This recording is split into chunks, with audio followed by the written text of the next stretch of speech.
Assalamualaikum. Hari ini kami akan membentangkan tentang gaya keibubapaan yang permisif. Ini adalah ahli-ahli kumpulan kami. Nuralia Sofia binti Nawawi, KBJ 2008-10494. Nur Elina Syafina binti Zakwan, KBJ 2008-10838. Nur Wahida binti Zaini, KBJ 2008-10484 dan Raida Afrina binti Rafidi, KBJ 2008-10548. 1967 telah membahagikan gaya keibubapaan kepada 3 jenis, iaitu autoritatif, authoritarian dan permisif. Gaya keibubapaan permisif merujuk kepada ibu bapa yang mempunyai kebertanggungjawabban yang tinggi namun mempunyai permintaan yang rendah. Ibu bapa permisif ini tidak membentuk peraturan keluarga yang jelas, tidak menjelaskan tingkah laku yang baik dan sebaliknya. Ibu bapa kurang menggunakan kuasa, kekerasan, kawalan, penjelasan atau permintaan terhadap anak. Ibu bapa memberi kebebasan sepenuhnya kepada anak-anak tanpa memberi penjelasan terhadap aktiviti yang dilakukan itu baik atau buruk. Ianya akan menyebabkan anak-anak mereka cenderung ke arah gejala sosial. Ibu bapa akan kurang menggunakan kuasa mereka dan hanya tunduk akan anak-anak mereka. Seterusnya ialah punca gejala sosial keibubapaan.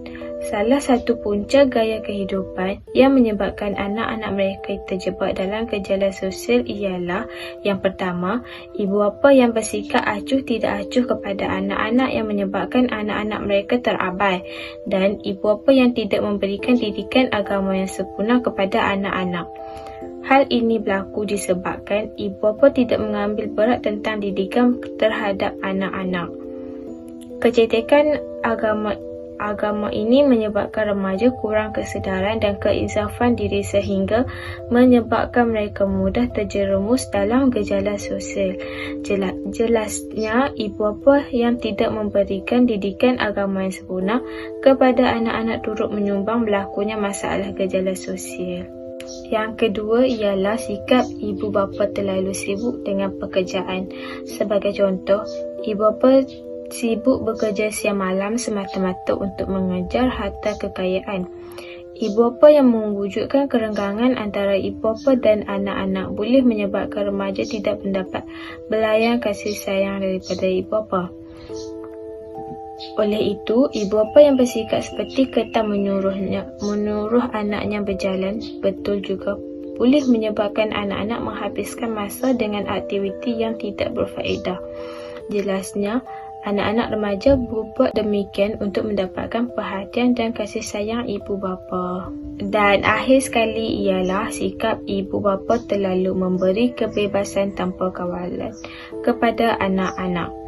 Ini juga boleh berpunca dari pengaruh rakan sebaya yang mendorong berlakunya gejala sosial di kalangan remaja. Hal ini akan menyebabkan mereka mudah mengikut kata rakan sebaya mereka berbanding ibu bapa. Dalam hal ini, nasihat ibu bapa tidak akan ambil peduli. Sekiranya ibu bapa memarahi mereka, remaja ini sanggup lari dari rumah mengikut rakan sebaya mereka. Maka anak-anak akan lebih percaya kepada rakan sebaya berbanding keluarga sendiri. Jelaslah pengaruh rakan sebaya ini boleh menyebabkan remaja terlibat dengan gejala sosial. Seterusnya ialah kesan gejala sosial. Yang pertama, kesan ke atas keluarga. Keluarga memainkan peranan yang sangat penting kerana dari institusi kekeluargaanlah kebahagiaan dan keharmonian sesuatu masyarakat itu terbentuk. Akhlak seseorang individu remaja yang baik dan mulia datangnya daripada sebuah keluarga yang bahagia dan harmoni. Oleh itu, keruntuhan akhlak dalam institusi keluarga akan memberikan kesan yang besar ke atas kebahagiaan dan keharmonian sesuatu institusi kekeluargaan itu. Akibat daripada wujudnya ketidakharmonian dalam keluarga itu pastinya akan berlaku penceraian. Ini akan menjadikan masa depan anak-anak remaja akan terbiar dan tidak terpelihara dan hilangnya tempat bergantung dan bermanja. Kesan ini akan berlakunya masalah-masalah sosial yang lain seperti budaya lepas, hubungan sesama jenis, pelacuran, ketagihan dadah, perjudian dan masalah-masalah yang lain. Yang kedua ialah kesan ke atas individu. Individu yang mencorakkan dirinya dengan akhlak yang baik akan dipandang mulia dan tinggi berbanding individu yang mencorakkan dirinya dengan perkara-perkara negatif akan dipandang serong dan dijemu oleh masyarakat sekeliling. Tidak dinafikan juga kesan gejala sosial ini akan memberikan kesan yang mendalam pada diri sendiri. Kesan ini juga akan mengakibatkan sesetengah remaja di sekolah akan menyebabkan pencapaian akademik rendah. Malah mereka akan terdedah dengan bahan-bahan terlarang seperti minum arak, merokok, melepak dan lain-lain lagi. Oleh itu, remaja sekarang tidak pandai menguruskan masa dengan baik dan boleh menyebabkan masalah disiplin berkurang. Dan akhir sekali, kesan ke atas masyarakat. Akhlak remaja pada hari ini sangat membimbangkan masyarakat.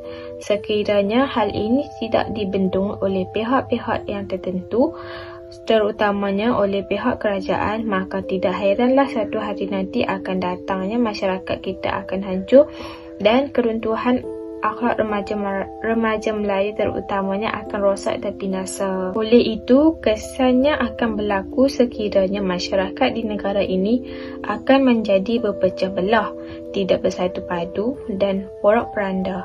Selain itu, sifat saling curiga-mencurigai akan bertahta di hati masyarakat. Hal ini akan memberikan kesan apabila berlaku pergaduhan dalam masyarakat. Isu-isu perkauman juga akan wujud seandainya pergaduhan ini melibatkan antara pelbagai kaum. Sekaligus kadar jenayah dalam kalangan masyarakat juga akan meningkat, yang mana hal ini disebabkan oleh kadar keruntuhan akhlak di kalangan remaja semakin meningkat. Punca ini harus ditangani kerana gejala ini seperti kanser yang boleh memudaratkan kesejahteraan masyarakat dan negara. Sekiranya perkara ini diambil berat, gejala ini dapat diatasi dengan mudah. Jelaslah bahawa peranan dan tanggungjawab semua pihak sangat penting bagi mengurangkan berlakunya gejala sosial ini. Peranan ibu bapa. Poin yang pertama, ibu bapa perlulah memantau anak-anak daripada terjebak dengan gejala vandalism dan juga bully. Poin yang kedua, ibu bapa perlulah memberi kasih sayang dan meluangkan masa bersama anak-anak. Poin yang ketiga, ibu bapa yang sibuk bekerja sehingga tiada masa bersama anak-anak perlulah diubah dengan meluangkan masa bersama anak-anak dengan membawa anak-anak bercuti pada hujung minggu. Seterusnya, poin yang keempat, ibu bapa perlulah memberi didikan agama serta moral kepada anak-anak supaya tidak mudah mengikuti ajak rakan untuk melakukan perbuatan yang memburukkan imej keluarga.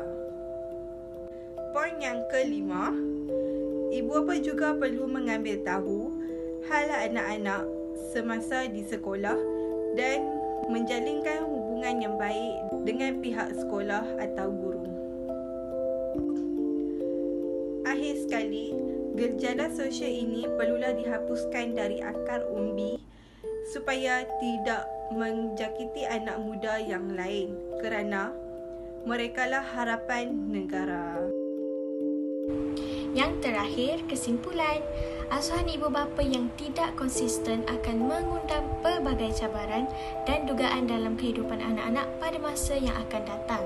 Tugas sebagai ibu bapa ini merupakan satu tanggungjawab yang sangat berat dan satu amanah yang perlu dipikul sebaik mungkin dan tidak boleh dilakukan dengan sambil lewa sahaja. Yang kedua, didikan agama di dalam institusi kekeluargaan perlu dititikberatkan agar ia dapat dijadikan sebagai satu panduan untuk membina keluarga yang harmoni. Sebagai ibu bapa yang bertanggungjawab, kita hendaklah menyediakan persekitaran kondusif bagi pendidikan anak-anak remaja di rumah. Cara didikan ibu bapa merupakan satu aspek yang penting dan saling berkaitan antara satu sama lain dalam mencorakkan kehidupan sosial seseorang anak ataupun seseorang remaja. Oleh itu, ibu bapa ni merupakan satu tonggak utama dalam membentuk peribadi mulia anak-anak mereka. Di sini anda dapat lihat contoh-contoh gaya keibubapaan yang permisif. Gambar yang pertama, kanak-kanak menunjukkan reaksi yang kurang senang apabila dimarahi oleh ibunya, dan gambar yang kedua ialah ibu bapa yang terlalu memberi kemewahan kepada anak-anak dan memberi kebebasan yang terlampau. Seperti yang anda lihat, ini adalah lampiran yang terakhir yang menunjukkan kerata akhbar gejala-gejala sosial yang berlaku pada hari ini. Hal ini berlaku kerana ibu bapa terlalu memberikan kebebasan kepada anak-anak mereka.